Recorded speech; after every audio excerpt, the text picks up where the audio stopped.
Hello and welcome back to the Wheel Talk podcast. My name is Abby Mickey and I am here with friends to talk about women's professional road cycling. Today we've got two races on tap. One of them, one of the biggest races of the spring, the Tour of Flanders plus Door of Vlaanderen. Gracie Alvin, hello. Abby, of the spring of the year, it's Flanders. Don't be ridiculous. Sorry. I feel like you're biased. Very extremely biased. For those who don't know, Gracie finished second in the Tour of Flanders in 2017. It was a good year, that race. And Georgie Howe. Hi, I would like to offer an opposing opinion. I have always DNF Flanders, and it is the biggest race of the year. So no bias there. No bias. Biasm? Yeah. I mean, I just love the clients. Like, I can watch that race and know where they are based, just like by a stretch of road. Yeah, it's special. Yeah. Like, even if I never got that podium, it would still be the coolest race, I reckon, on the calendar, because it's just so special. Like, it's iconic, and the people that line the roads just make it just such a crazy day in the best way, even if you're having a shit day. There's a reason that this is Cycling Holy Week. We have Tour of Flanders on the Sunday, and then on Saturday for the women, Sunday for the men, we have Paris Roubaix Femmes coming up. So it's like the biggest week of cycling that isn't like the Tour de France or anything like that. The biggest week for Belgian fans. It's a huge race for Belgium, which is why Kopecky winning it, spoiler alert, Kopecky winning it is such a big deal. And Lauren Rowney is not here today, but she was on the ground and she said the vibes were impeccable, that the crowds were amazing. And we did get to see after Flanders wrapped up, like a really great video of the crowd at the big screen after the finish, just going wild when Kopecky won. So it is a really, really special race. And I feel like one of those races that when you are a fledgling cycling fan, this is one of the races where you kind of get a taste of what the one days can be, because it's more well known than other races on the calendar. I think it was one of the first races that I was introduced to when I was like first discovering road cycling, and all I knew was the Tour de France. And it's arguably better than the Tour de France in terms of like atmosphere, because it's so condensed. Like, it's one day. Like, you got one day and then you got Roubaix on the next Sunday. Whereas like, the Tour de France for the men, it's over 3 weeks. For the women, it's over 8 or 9 days. Like that psych is like diluted over the period of time. Whereas like in the one day classics, it's so condensed. Like the Flanders is like a rave. It's like, I mean, the Dutch and the Belgians know how to rave best. It's just one big party. Yeah, it's literally like one big party along the fence line. There's like condensed areas, particularly on those famous parts like the Old Quermont, and for probably 3 weeks beforehand, if you're training out there, you can see them setting up the marquees. And I think there's been a little bit of, I don't know, pushback is the right word, but a bit of carry on, because a lot of these great locations are becoming VIP only. But in other ways, the setups they have and the accessibility still that you can get in this sport is pretty unrivaled. And of course, we see that the best at the Tour de France, but here in Belgium, I'm not there anymore. It's their national sport pretty much. So I like how Georgie said it. It's like that. It's condensed into one day. It's the grand final, as you may, like we have for AFL, that people just go absolutely nuts for it. Yeah, make it a public holiday. Make the Monday after Flanders a public holiday. So everyone can recover. Well, sometimes it is, because sometimes it's Easter. Yeah, true. Yeah, valid. Yeah. All right, well, let's talk about the racing. Let's talk about what went down. We can start with Dwars, because I think it is the mini Flanders. It's not a women's World Tour race, but it pretty much always delivers some great bike racing, and it had that on Thursday. There were a bunch of early breakaways, nothing really stuck, and they all kind of came into the pointy end, if you will. As a group, there was an attack by Ellen Van Dijk over a cobble sector with 30 kilometers to go, and Kasia Niewiadoma and Elisa Longo Borghini followed her. Elise Lamborghini then attacked those two, bridged to the breakaway that was off the front, Marlon Reusser and Amber Crack, and kind of just went by them, went solo and won the race. It looked like Elise Lamborghini was on fantastic form leading into Flanders. She obviously won it last year while riding for Lidl-Trek in what was one of the biggest upsets of the year, with SD Works Pro Time going into Flanders in 2024 with the team to watch, and then Lidl-Trek kind of wiping the floor with them with Lamborghini and Sharon Van Anrooy, and Kasia was second last year. Kopecky, on the other hand, for Dwars was actually not looking great. And we kind of heard from riders in the race and also people on the ground that Kopecky wasn't feeling awesome. She still was second at Dwars. She beat Balsamo in the sprint, which is not super surprising given that Balsamo is more of a sprinter and there's a lot of climbs in Dwars. So she would have been a little more drained coming into the finish. So more impressive, I think, that Balsamo was even able to get to the line, and then Kopecky being able to outsprint her at that point. Even if she felt terrible all day long, that final kick is something Kopecky has always had. A couple interesting things that I found watching it was that they let Reusser and Crack up the road in the first place. Those are two really, really strong time trialists, and Amber Crack has won races by slipping away, and Reusser as well by slipping away and just being able to hold a gap. And yeah, I think this race it's not World Tour, but it definitely has a World Tour vibe to it in the riders that show up and the course and everything. And it's obviously a World Tour race on the men's side. So I think there is a bigger conversation to have about whether or not it should be World Tour. But yeah, it was a good race. There was a lot coming out of it going into Flanders, and a lot to tie the two together, I think. Yeah, when I was watching Dwars of London, I was actually thinking that Kopecky was actually trying to keep her powder dry intentionally. We read later that she even herself admitted that she wasn't feeling very good that day.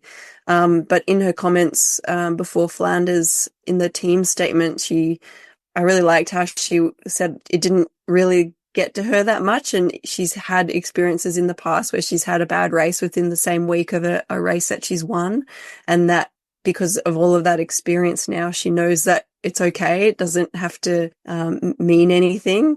So in some ways, it was a good thing that she didn't feel so good on Wednesday, because it forced her to keep her powder dry instead of like maybe having that intention, but then getting a bit carried away in the race and going a little bit too deep. And that's a bit of a danger with this midweek race going into Flanders. It can be the perfect tune-up for the big dance on Sunday, or it can bring everything undone. You could even peak on that day and not really do anything wrong, not crash, not have illness or even go too deep. But sometimes the peak that you get with your fitness, you can lose it in a matter of days. It's a really tricky balance there sometimes to get that right. So I am always interested to see who decides to line up for that midweek race, if they have intentions of going really well at Flanders. But it looked like most of the favourites were at Dwars of London, and there weren't actually many that weren't there who were lining up on Sunday.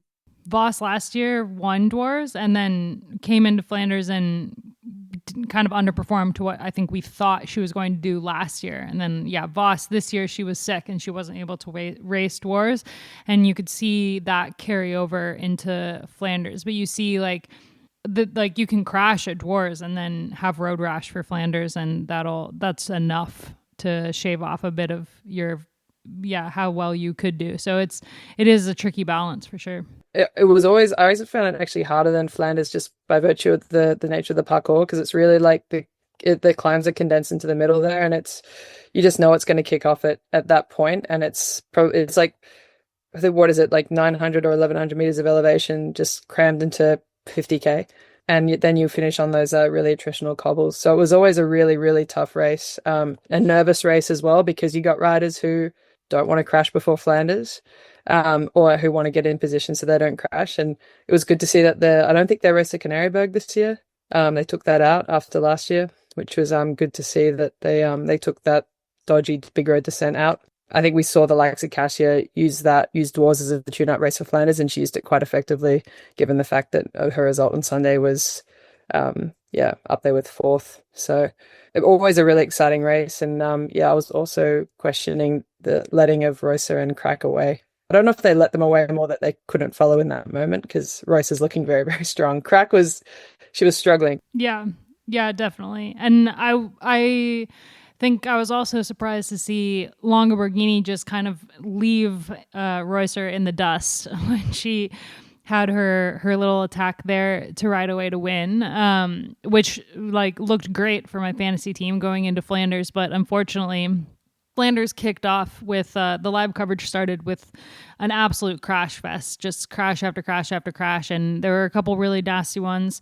One of them involving Elise Longa Borghini, who attempted to get back on the bike, eventually pulled the pin, and we found out after the race that she sustained a concussion and had to stay in Ghent at the hospital there for monitoring. And hopefully she's all right, but that would be such a big blow to UAE Team Emirates, UAE Team ADQ, going in, with her being their favorite rider for Flanders and their top contender, and also everything that they've kind of put on her for the season as a team. And just a huge bummer for Elisa in general, given the comments that she made after Milan-San Remo about how they wouldn't catch her, and then they didn't catch her at Dwars, but Flanders is the big one. And so that was a bummer to see. Also, just a side note about the crash montage to start the coverage. I don't know if it's the same for you, Gracie, with commentary, but I was talking with Rebecca Charlton, who did the commentary for whatever Eurosport is now, and she said that they didn't have any forewarning that is how the coverage was going to start. And so they were just sitting there watching this crash montage, not knowing anything about that it was going to happen, and not knowing anything about any of the riders who had gone down prior, even though it all happened earlier in the race before the coverage came on.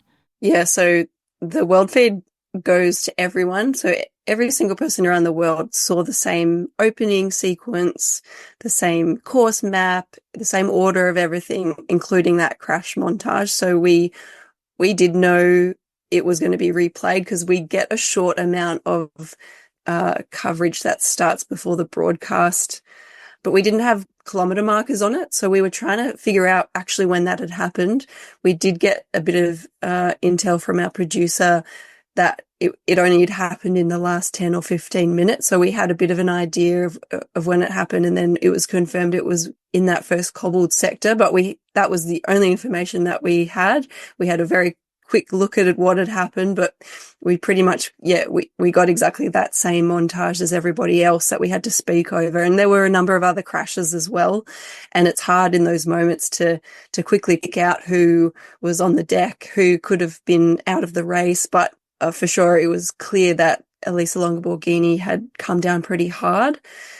She didn't look super hurt, but she was certainly lying down on the ground for a decent amount of time. I can't really remember thinking that she was out to it. She looked like she was conscious in the moment. It looked like she was just, when you feel really hurt and you don't want to move for a few seconds because you're just a bit worried about moving. So she must have been in a decent amount of pain to not jump back up on her bike immediately, because she's been doing this for a long, long time. She's crashed plenty, and most of us can just bounce back up pretty quickly if it's a bit of a nothing crash. But when you see someone just staying grounded for quite a while, you know that it's going to be tough going to get back into the race, even if they're fine.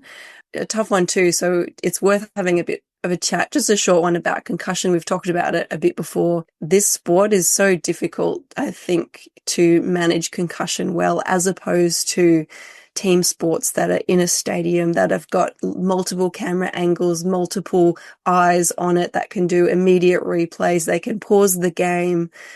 Cycling is not paused. There's still a huge variation in the skills and training of these people that are running towards these athletes. The medics, I have to assume they're on quite a good level now of concussion protocol management, but it's still going to have some variation across the board depending on what country you're in and how the race organization has hired these people. But you can see the commissaires from the motos, they're often running towards athletes. You've got soigneurs running towards athletes. It's quite a chaotic scene, and you can't do a satisfactory concussion protocol in that moment because everyone's got that stress. You want to get the rider back on their bike. You're doing a quick assessment, but there's no great way to really know how hard someone's hit their head. So I'd love in the future for this to be improved upon. Kimbers and I have talked at length about this because we find it really interesting, but also really important. And I'm sure lots of other people around the world talk about it a lot too, because it's can be life or death in some ways, but it can also be a really long-ranging injury that you can carry for days, weeks, months, sometimes years.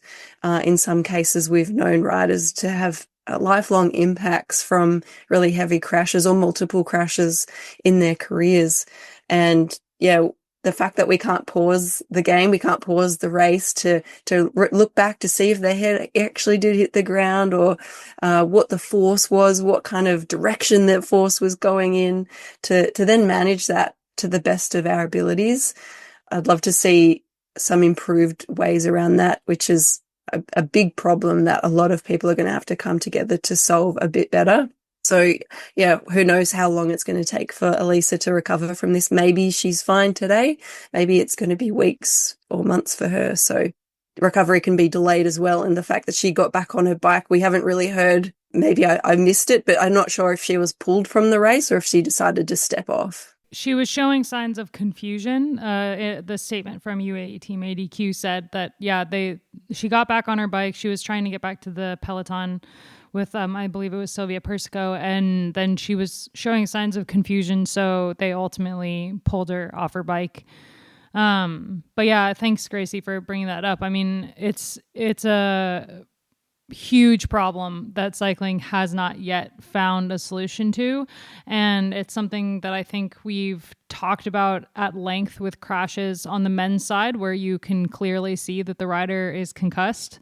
The image of my now husband crashing on the descent of Mount Hamilton in Tour California in 2017 will forever be seared into my brain.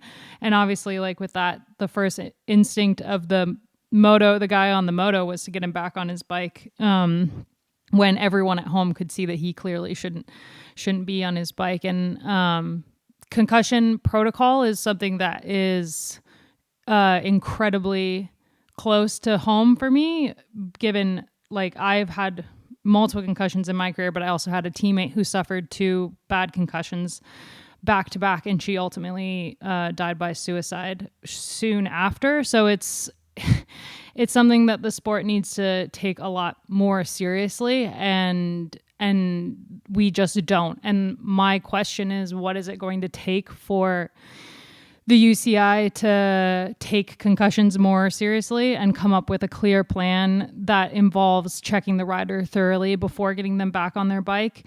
Because helmets can save a rider's life, but the impact of falling on a helmet can still cause a pretty gnarly concussion.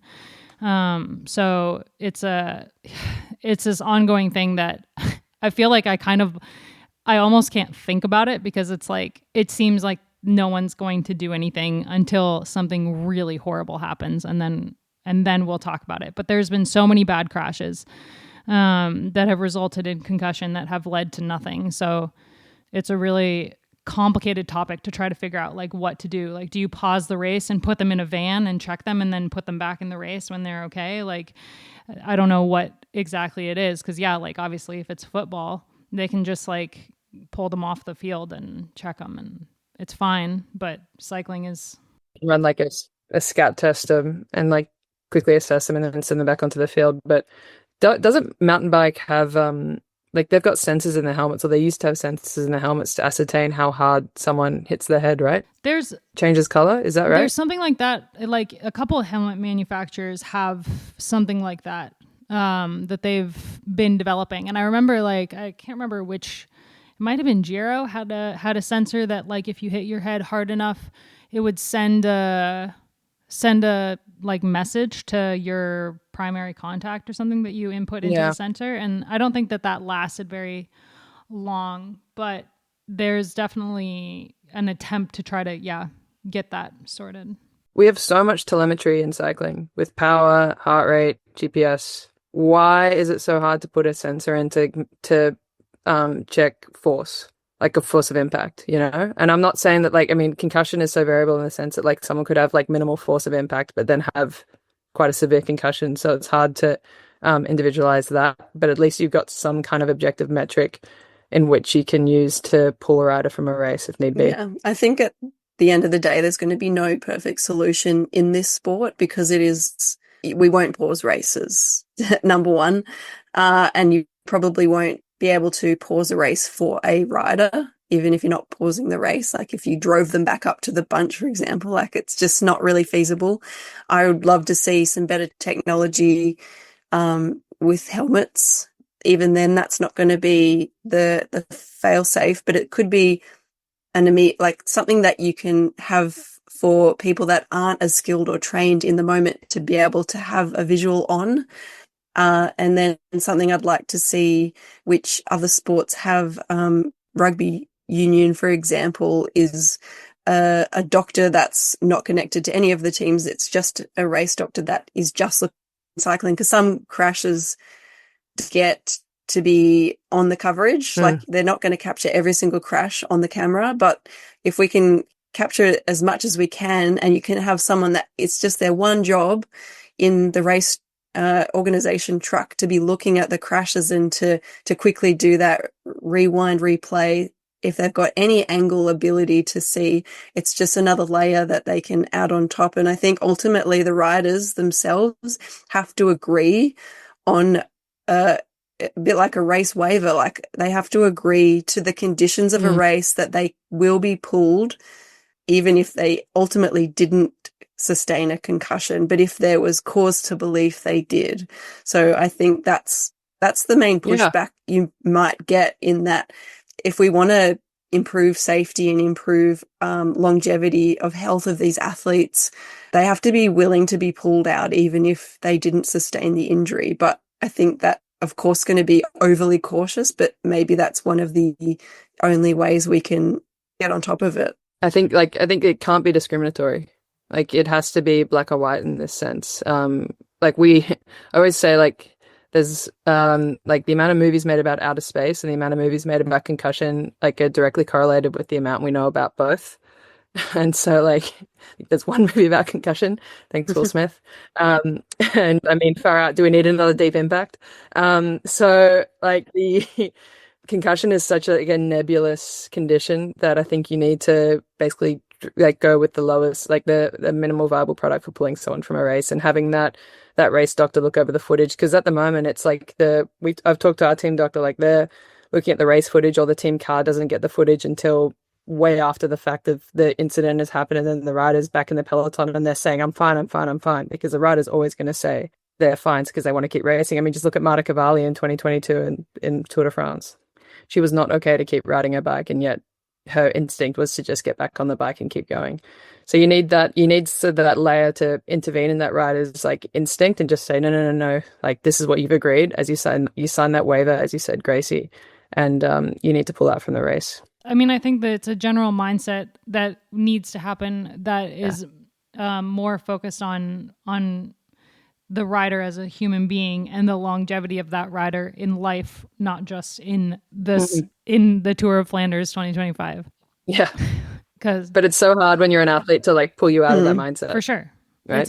It can't be up to the rider. It's like no, absolutely not. You need to remove decision making of that on that particular topic. You need to remove decision making from the rider, and the team. But then also the director is also like, especially if it's the A rider, if it's Elise Longoborghini, who is their only leader going into Flanders, and just won Doors. Like the management sitting in the car is, of course, you'd hope that they care about the rider and the rider's like health over a long period of time, over the rest of their lives. But they also are doing their job and they need to win the race. Their job is to win the race. So they also, are obviously not the right person to make that call. So I think Gracie's absolutely right. Like the only way to do this is to have somebody who is not paid by the team sponsors to be like, okay, you're out, and it's one race, and there's going to be another one next week, and if you don't have a concussion, great, you can refocus on another race, and there's going to be more opportunities for you in the future. But unfortunately, like, yeah, that call needs to be made. More opportunities to go bang your head against a wall. 100%. I was talking to a friend of mine who's a lawyer, and I was asking her, I was like, what if you were like a lawyer in the UCI, like what is your number one thing that you would change? And she was like, I would love to know like the duty of care that team management has to their riders. Like what is it? Is it in their contracts? Like what duty of care do they have to the riders' long-term health at the end of the day? And I wonder if that's a consistent clause in every contract or if that's team specific. That's just a little aside.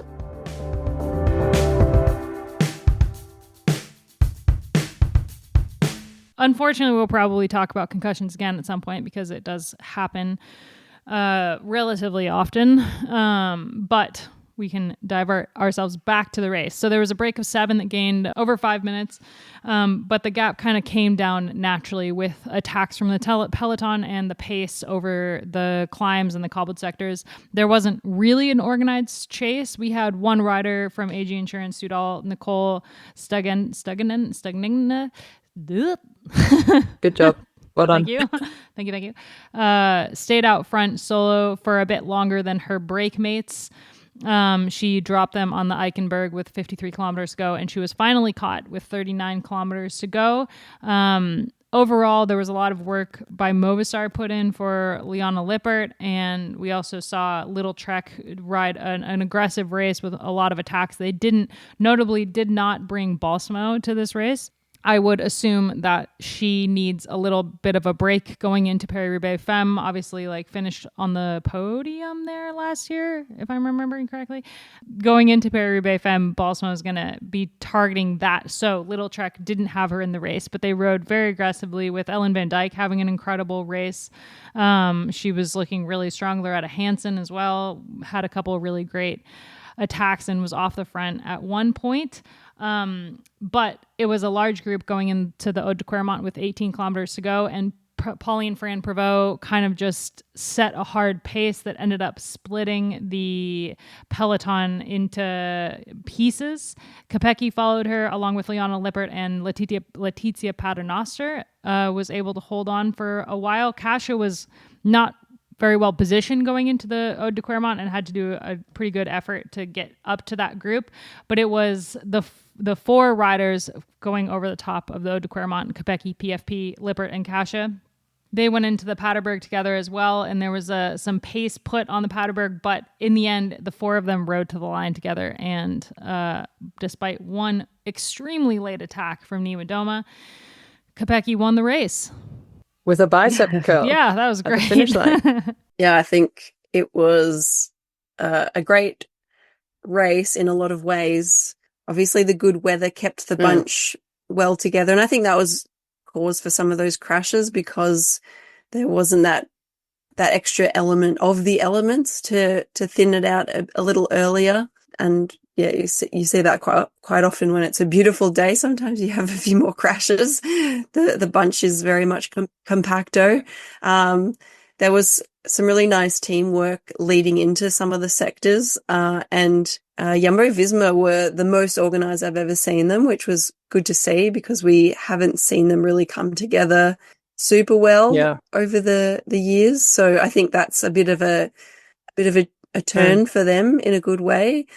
Some belief, not just in Marianne Vos, but in Pauline Ferrand-Prévot from some of the good racing that she's been doing already, which has been really impressive, to say the least, that she has stepped into the peloton and come at this level already. And considering that she raced the World Championships last year and we barely saw her in the race, and now she is vying for these podium positions in the biggest races of the spring, says a lot about her, not just her talent, but her mental approach to high level sport and racing. So I find that really interesting, but good to see the yellow team buzzing around each other lots in the race. I think the most disorganized we saw all of the teams was the lead in to the Koppenberg, but that's not a surprise. That's really a key moment in the race.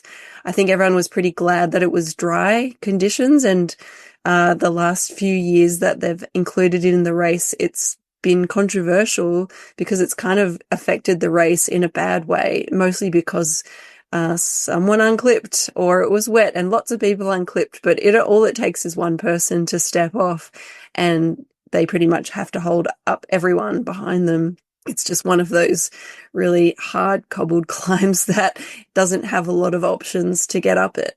But I think everyone cleared it. I don't think the coverage picked up on anyone walking up it. I'm sure there might have been a few in the rear end of the peloton. There was one crash, I think. There was one crash going up, and then you had Ruig crash over the top. But I think that was it. But yeah, it was the driest Koppenberg I've ever seen. Usually, even when it's a sunny day, the right side is always heinous. But it was bone dry.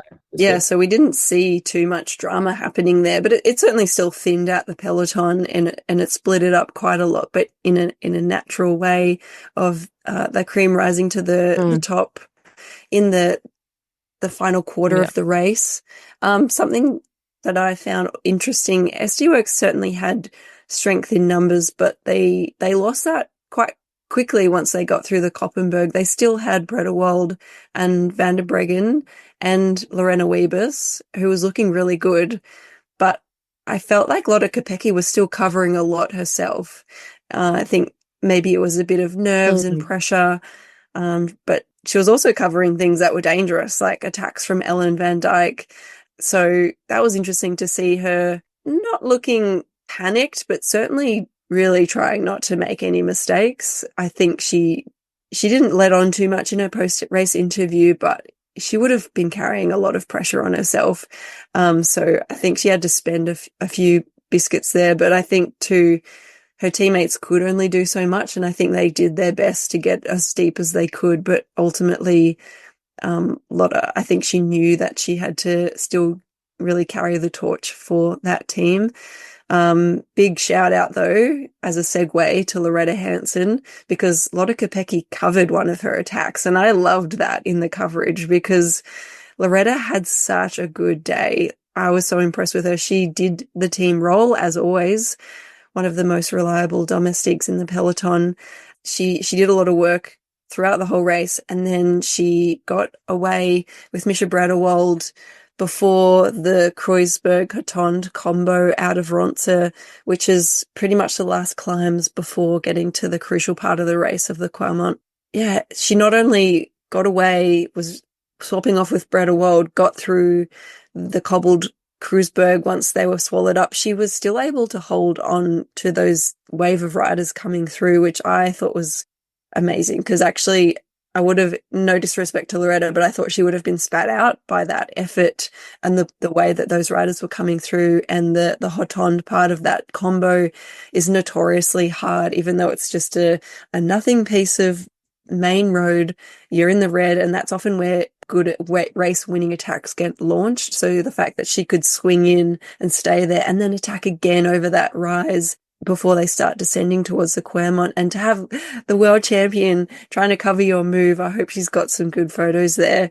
Yeah, so I just wanted to have a big shout out for Loretta, because I think this is another step up for her, and I really want to see Trek give her a few opportunities to try and win some races this season. And if not, I think she needs to look for another team in the next couple of years to be a winner. She's capable of it. I think Trek have got one of the most valuable, if not the most valuable domestique in the peloton. I actually just got a text from her with a selfie saying, "I am so effed." So she's very, very tired, and rightly so after a huge ride. But I think she surprised herself, to be honest, to do what she did. I mean, no secrets here. We're good mates, and I was super proud to see her picking off the front yesterday, and really put herself in the shop window, I think, not only for Trek but for other teams, because she is such a valuable rider, and I think Trek have to lean on her for results this year. I don't think they've got a choice. So I really hope she gets that opportunity. Yeah, I think like Lidl-Trek was one of the going in as the defending winners, right? But without the defending champion on the team, obviously with Eliza leaving the team, they're in such an interesting spot where Balsamo is really carrying that team at the moment. And she's a very specific type of rider. So if it's not a race that Balsamo can podium in, and for Balsamo to win, it takes a very specific type of race at the moment, because if it's a sprinter's race and Wiebes is there, then it's, she has not yet won this year ahead of Wiebes. She has in the past, but there's been circumstances involved in those wins that are hard to replicate, like Wiebes's broken spoke, for example, at Depana last year. So it's such an interesting spot that Trek is in, where, yeah, they have riders like Loretta, who've been on the team for a really long time in a specific role, that they're going to need to bend, because obviously the team that they have right now is relying on Balsamo to get them results. And she's not going to get a result at a race like Flanders. I mean, maybe, you never know. It's like, but like even Wiebes was spat out at a certain point, on Sunday.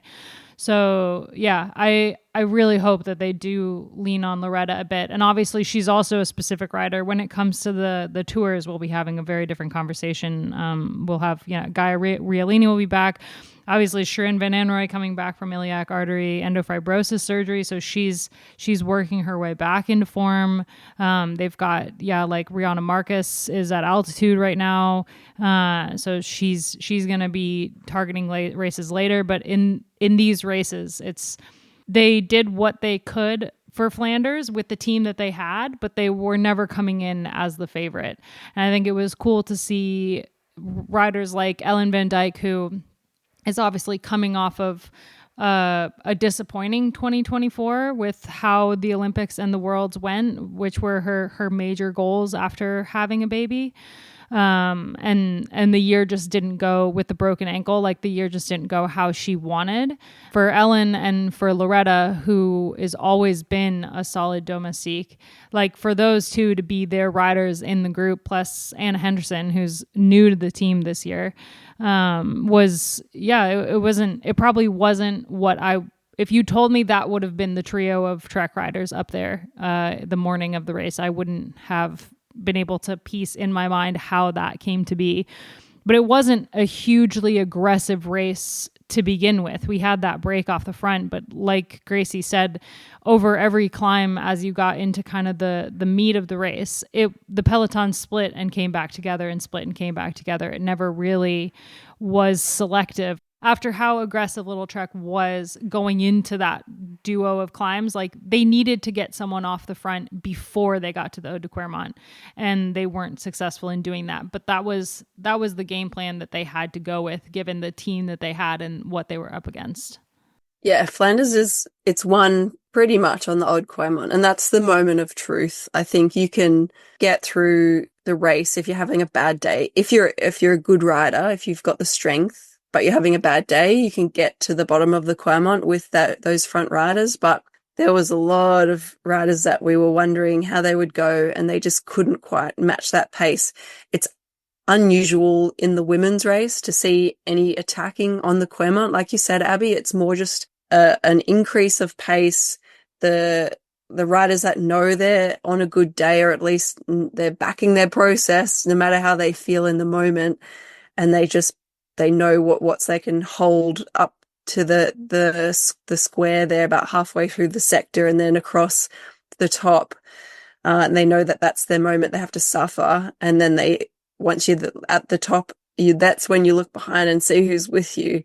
And that's where we see those huge gaps there. And that's why the positioning is so important going into the Ode Quermont. That was something that was always such a huge challenge for me over the years, and the code that I had to crack. And that was part of the success of the year that I got a good result, was I forced myself to be at the front of that group on the tarmac, because it kind of creeps uphill for about 1 kilometer before you get to the cobbles. And I was always so afraid of that part.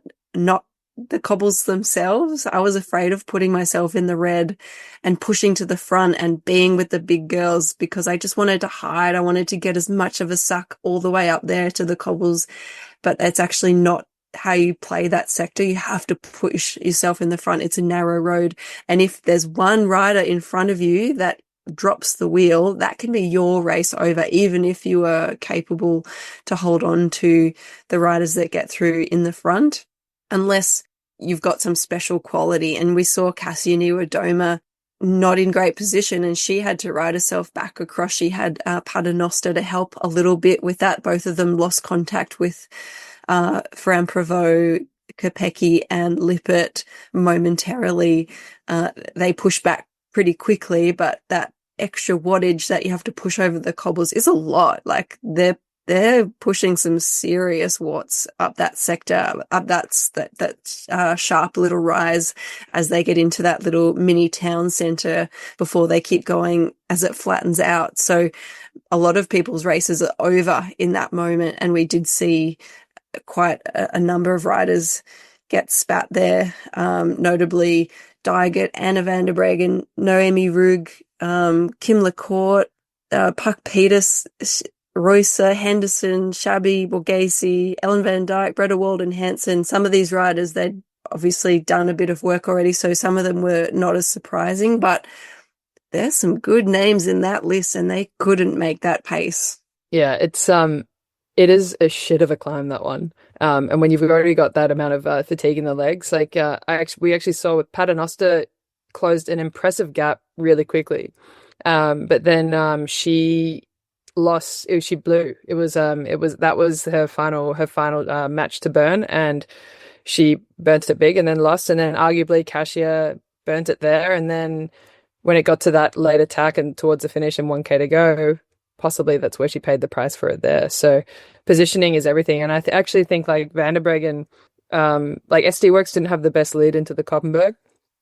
And I think they expended quite a bit of energy there, like Van der Breggen trying to get back to the head of the race. And I actually think AG had probably the best lead out into the Koppenberg. Credit to like Alex Manley and Kim LaCourte, and that group there. But it really is, Flanders really is a race of like, you've got 8 or so matches to burn, and you really have to be efficient as to where you do burn them, because if you burn one on the Koppenberg, that's one less that you have for the Quarmont, or one less you have for the Harton after the Kloisberg, and you need them. Otherwise it's definitely. race done. And sometimes you use your teammates' matches, and I love the teamwork that goes into that. And I'm definitely going to call out Roycer in this, in that she led Lippert into the Old Quermont, and I think they did a great job. I really liked that Roycer wanted to sacrifice herself for Lippert, because this race really suits Liana Lippert. She's been showing great form this season. She's jumped up a level in her strength, I think, as well, and she was really well positioned. So yeah, no surprises there that she had a great day, but it was also thanks to Roycer in burning some matches for her. That kind of leads us perfectly into one of the biggest conversations to be had about the race, which is the final 4 that rode to the line together. Roycer said after the race that Lippert was the strongest rider in the race, in her opinion, but the 4 that rode over the top of the Paterberg together and rode those final 13 kilometers of flat to the line, it was really hard for anyone to win from that group that it wasn't wearing white bibs. We saw a really late attack from Cassia Niwadoma under 1 kilometer to go, which I think a lot of people were expecting it to be a lot more aggressive going into the line. But I think the race had been hard leading up to that point, deceptively harder than maybe we saw on the coverage. And Cassia said after the line that she attacked and immediately cramped, like she just had nothing left at that point. And they rode really well together, the 4 of them. But yeah, there wasn't much attempt to get away from Kopecky, which I think Kopecky wasn't feeling it at Dwars, and maybe she still isn't at 100%, because the Kopecky at 100% would have probably ridden away from those three if she could have, to make it so she didn't have any question of winning the race. When you're going into the line, even if you're Kopecky in a group of riders, you can out sprint. There's always a chance that something will go wrong. Look at Wout van Aert at Dwars, for example. So that the best option is to go solo, and I think she would have done that if she could have. But she rode with those three riders, and they chose to also ride with her going to the line, knowing that it would probably be hard to outsprint her. So there were some interesting tactics going on there. I think you could easily point to like Lippert and Niewiadoma specifically and say, well, why didn't those two attack? Because those two are the weaker sprinters of the four. But it was a hard race, and I think like for Niewiadoma, like she maybe copped some heat for that late attack that was a little bit sad, but also like that was all she had in her, and she couldn't have gone earlier. And I think also, given how those four were rolling through but not really pushing a super hard pace to stay, and they were staying away from the group behind quite easily, even though you had multiple riders in the group behind that were trying to get up to that group, like Puck, for example, Ellen Van Dijk. And you had Van der Breggen disrupting that chase behind as much as she could, and Reusser sitting on the back of that group. But they weren't able to get anywhere near the four out front. So I think there was also a headwind playing into the last 13 kilometers, which made the whole thing harder to ride a bike with a headwind. But yeah, the final 13K was maybe infuriating to watch, knowing that Kopecky was going to win from that group. But you also have to take into account how hard the day was leading up to that point and what the riders were capable of doing before the finish. Yeah. And actually that final 10 kilometers is actually almost impossible depending on the dynamic of the group and the composition of the group. I can't remember anyone that's successfully gotten away there in the women's race in the last 10 or 15 years. It's fast, it's hot mix, even with a headwind, doesn't lend itself. It's slightly downhill as well. Like it's really smooth quick and fast, and not many corners. You can actually see quite a long way in front of you for most of that. It's the most infuriating last 10 or so kilometers once you get to the flat after the Paderberg, because it's so anticlimactic, but you're also just so nervous of like, if you're in the front group, like how do I win this now? How do I not stuff it up? Who's going to do what? What do I want to do? But you kind of know that it's going to be a sprint, whatever number that group is. So yeah, like logically, Niewiadoma should have attacked or whatever, but like it's actually really hard to find any place that's worth attacking unless you have riders that want to ride negatively and back each other out, and you can play that game. But I think, yeah, if you're cramping, or if you know Kopecky's just going to jump on everything because she can, it's a pretty difficult situation. So there was part of me that actually wanted Kasia Niewiadoma to just not attack at all and actually just back herself into the sprint, see if she could get second or third. I don't know if she's capable of it, but like, why not try the tactic that you don't do very often? Because as Abby said, like it's a different sprint at the end of such a hard race. Everyone knows that Kopecky had a bad day on the midweek race. Like there's all these factors that can still go into a slightly different outcome. And I think when we were commentating, we were pretty sure that Kopecky was going to win, but it's not 100%. Like Pauline Ferrand-Prévot, she's won world championship on the road from a small group sprint. She's a bit unknown in that way because we've seen her, performing really well in these big races, but she hasn't really sprinted much yet. She sprinted quite well at Milan-San Remo. So like, how is a race like this in her legs going to go at the end? So there was still a bit of a question mark there.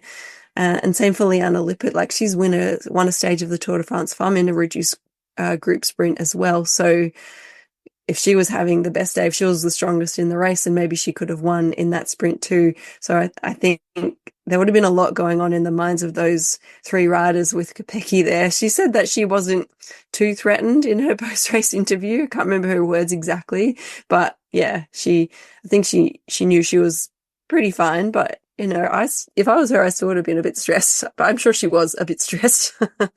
I think like what I would have wanted to see from Kasia is actually just her sitting on the back of that group. Like she didn't need to work at all. She could have just sat there and like maybe messed up the dynamic of the whole group. I think that the three riders there would have kept working even with Kasia sitting on the back, because they would have been probably not threatened at all by her going into the sprint, and more threatened by riders behind her coming up to them. So they would have kept working, but that would have been the tactic I think that I would have given Kasia from the car, is like, do nothing. You absolutely do not need to do anything in this group.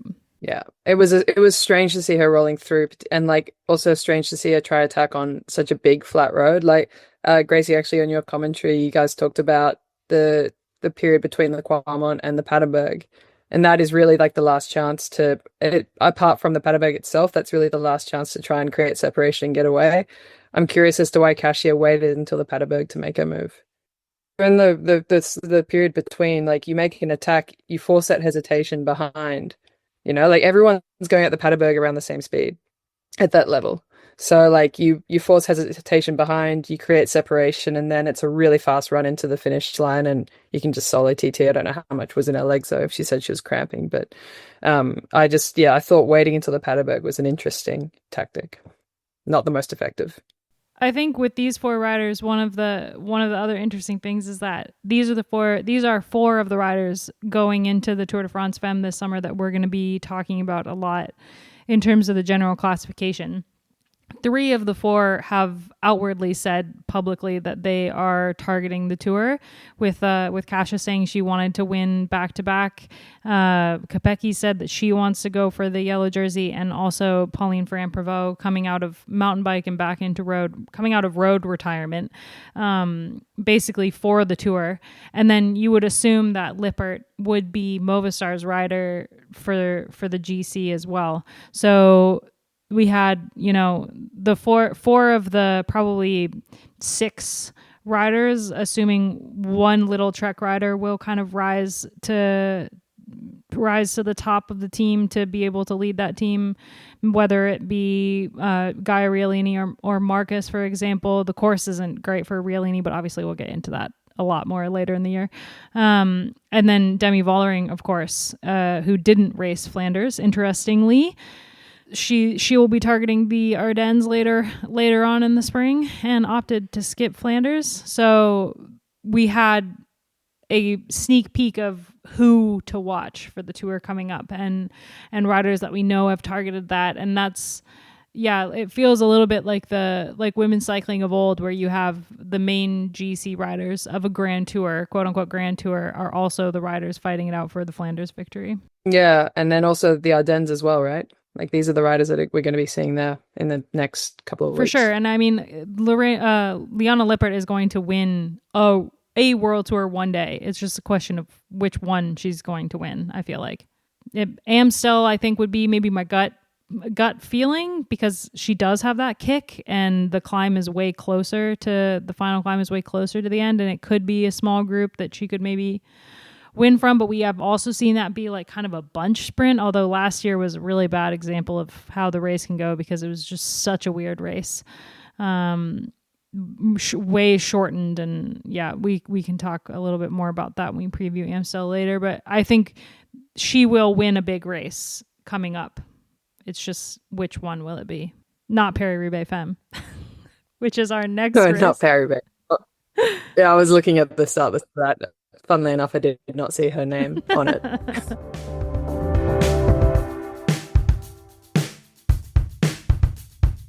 So next up, we've got Paris Roubaix Femmes. We have Chelle de Pries coming up in the midweek, but that is a sprinter's race, with every single edition being won by Lorena Wiebes. I doubt we will see much different if she's lining up on Wednesday. No, she's not. She's not.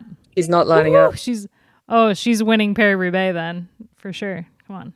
Yeah, she's in for Roubaix. Yeah, actually, I'll just get the start Oh, list up. great Why not? points for me for Chiara Consoni because I dropped from third all the way back to fifth in the draft. Dude, I'm like way at the bottom. Like, I think I've got like the opposite of the Midas touch with riders.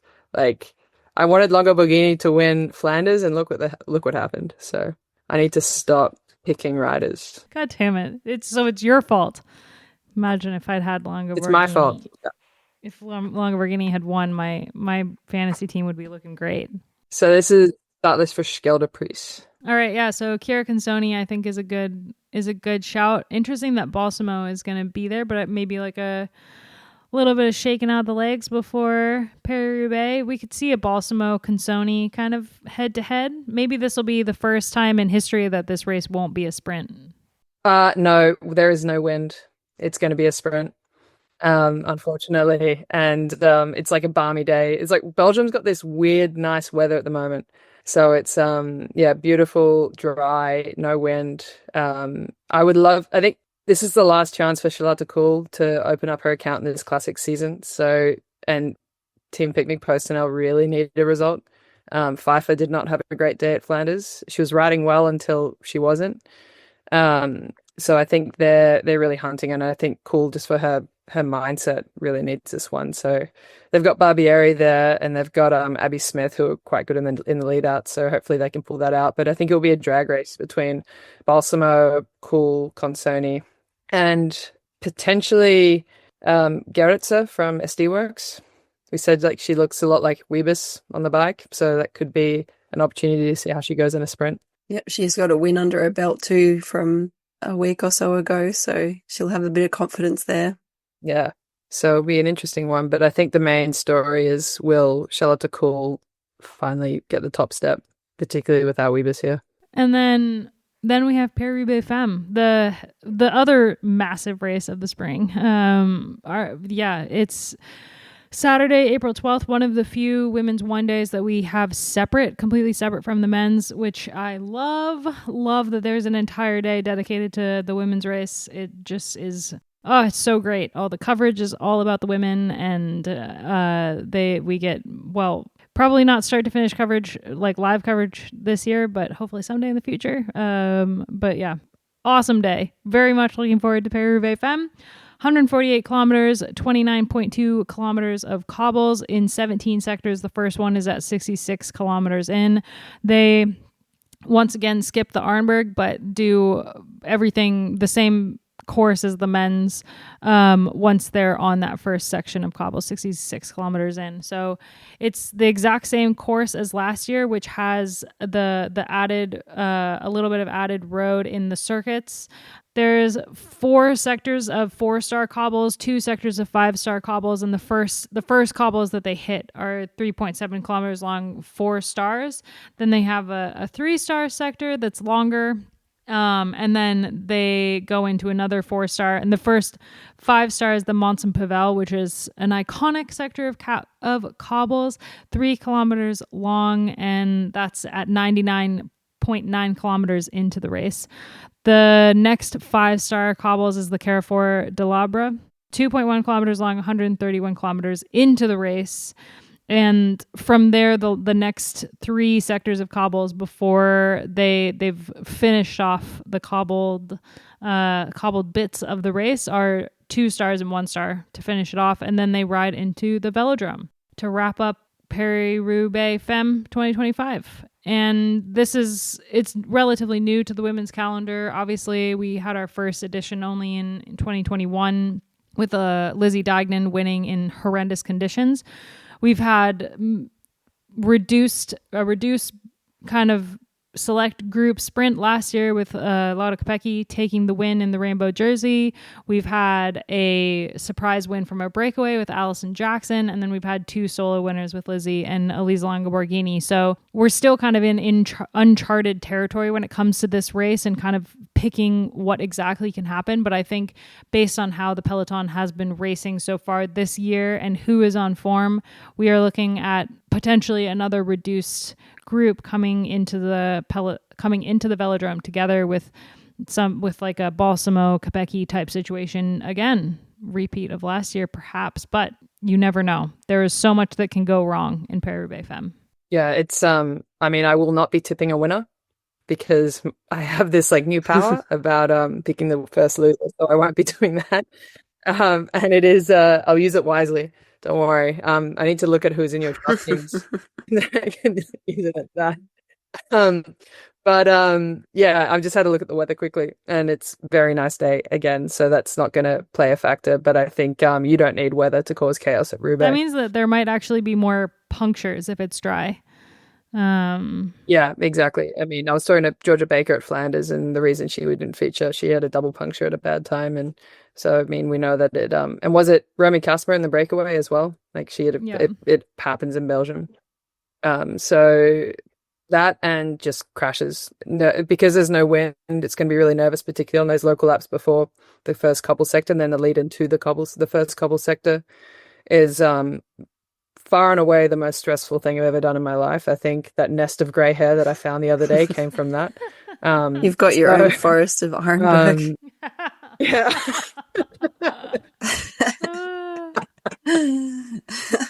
That was a good one. Thank you. That was good. That was a good one.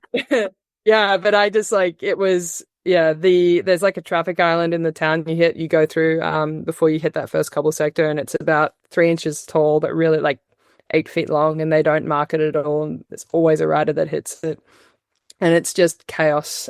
So it's pretty much get in position. It's kind of like the Koppenberg. Like if you're in position on that first cobble sector in Roubaix, then you're in the race. But if you're not, you're out of the race, and you still got 80 Ks to go. And we saw that with Lizzie Dagnan, obviously, in the first edition, which was its own special kettle of fish because of the conditions. It was a really, really wet, muddy day that day, but she just went into the first cobble sector first, and that was the last the peloton saw of her for the entire day, and she rode the rest of the race solo.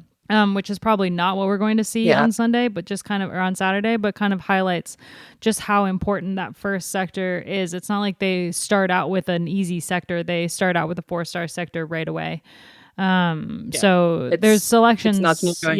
Selections that happen from the front.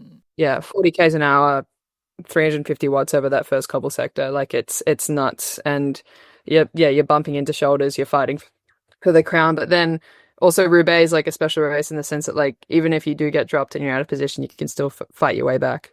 Like we've seen Voss get a puncture at a bad time, and she's still managed to like steamroll her way back to the front group.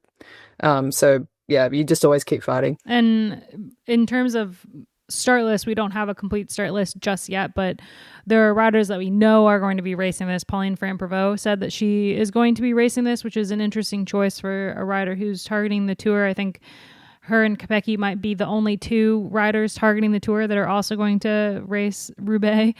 But going into the race, like obviously you've got the big names that will be wanting to win this race: Kopecky, Voss, Balsamo. I think Van Dijk might want to have a stab, maybe. Yeah, she hates this race. She absolutely hates this race. Really? Yeah, because she I take that back. From the beginning, from the moment this race was announced, everyone said, "Oh, Van Dijk, Van Dijk, Van Dijk," and she doesn't like hectic races or doesn't love cobbles. If I'm remembering the interview properly, like she said that she just the moment that everyone started saying that she was going to win this race, she just hated it from the go.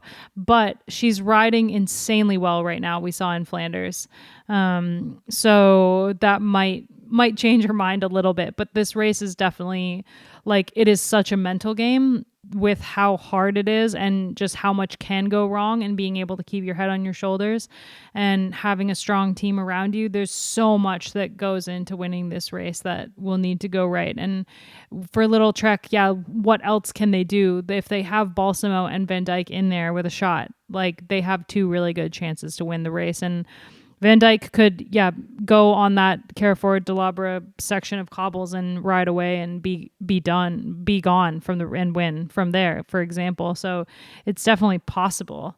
Whether or not she's changed her mindset around the race is another story. I think if she wins, then maybe she'll be spouting a different tune. She's a bit of a Ricky Bobby on the cobbles, though, if you notice. Like, if she's on the front, she'll be fine. You and the one-liners tonight, Gracie. Your one-liners tonight. Yeah, Dang it. seriously. Good job. All right. Well, we're not gonna make picks, and there's gonna be a bigger preview on Escape Collective from Matt Denif, so definitely check that out. Plus, Georgie, I'm sure you've got something to say about it in your newsletter this week. No, I'm not picking one. I don't want anyone to have any bad You're juju just on that leaving race. It. You're leaving it alone. I'm leaving it. So let's wrap up this episode for today, and I will. This is both the right and the wrong crowd for my obsession. Georgie knows what it is already. I can see it in her eyes. No, you don't. You know. I would say that I have maybe two obsessions, and one of them is Sammy Maxwell's win in the cross country mountain bike, the first World Cup of the year. She has had one hell of a last couple years, and just everything that went down with New Zealand cycling going into the Olympics and her non-selection, and then her result in the Olympic mountain bike race, and then to win the first cross country of the year on Sunday was really cool. But also just her post-race interview was amazing, and the interviewer said something about going into the rest of the season, you're one to watch, and she said, calm down, it's just one race. And it was just so great. But the thing that I just cannot stop thinking about is Robert Irwin's campaign for You got to describe who he is. For those who don't know, Robert Irwin is the son of Steve Irwin, famous Australian personality who loves animals. And he's taken up the same, just an animal guy, loves a snake, loves a spider, but Bonds, a underwear brand in Australia, have a campaign with him. And it's not so much him being in underwear that I'm obsessed with. It's the internet's reaction to him being in underwear. Like, the comments on every single one of their posts are just amazing. Like, the world, the Australian women in Australia have lost their mind. It's amazing. But like, we've lost our mind for two reasons: because they're good photos, but two, pretty much grown up. Yeah, it's a marker of time about how old us millennial women are becoming. That is the horrifying part, when you're like, he was just a kid. He was just a little cute boy that played with crocodiles and koalas, and what the hell? Why can't I look away, but why am I also horrified? Yeah. Like a car crash. It is like a car crash. Bonds has single-handedly given every single woman in Australia an existential crisis. We are all second guessing about this strange concept of time and where it's gone. Yeah, I mean, it's just I keep sending Georgie all like videos and photos that I see, and it's just the comments that I just am absolutely loving. No, but I empathize with them. It's like he's broken the internet, and it's just I just remember when he was a toddler, and that's what's really fucking with me. All right, what are you guys obsessed with? Because my 2-year-old is about to crash this party. You go, Gracie. I'm enjoying a podcast at the moment called Scene, and it's hosted by Yumi Steins, and some people, Aussies, would know her from the Ladies We Need to Talk podcast, which we've probably mentioned on this podcast before because it's really good.